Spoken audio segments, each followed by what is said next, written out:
Kaya pala ganito ang naging resulta ng kapalaran ko. Kasi alam ng Diyos na kaya ko. Sa edad kong to, napagod na akong magmadali. Kaya lahat ng ginagawa ko ngayon, ini-enjoy ko na lang. Siguro sa dami na rin ng aking pinagdaanan, napagtanto ko na ang buhay ay mas malawak at mas mahiwaga pa sa mga problemang dumarating sa buhay natin. Tumatanda na tayo, baka sa kakahabol natin sa masagana at maayos na buhay, ay hindi na natin nai-enjoy ang buhay. Baka nabubuhay na lang tayo dahil nape-pressure tayo sa sasabihin ng ibang tao.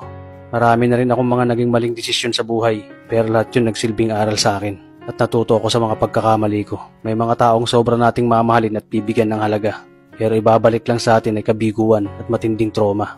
Kaya wag nating lilingunin ng mga taong tulad nila dahil mas payapa kapag hindi ka na interesadong malaman pa kung ano pang balita sa kanila. At wag mong idepende ang sarili mo sa kahit kanino. Tandaan mo, kahit sarili mong anino, iiwan ka din nito kapag madilim na ang paligid mo. Kailangan natin matutunan na huwag ikumpara ang sarili natin sa iba dahil hindi natin laban ang laban nila. Karera mo to, di nila karera. Dahil ang buhay ay hindi naman nasusukat sa kung sino ang mayaman, kundi kung sino ang payapa. Kaya galingan mo lang palagi tol dahil napakaraming tao mapanghusga, tihilahin ka pababa. At lagi mo tong tatandaan na makakatanggap ka lang ng papuri mula sa kanila kapag patay ka na.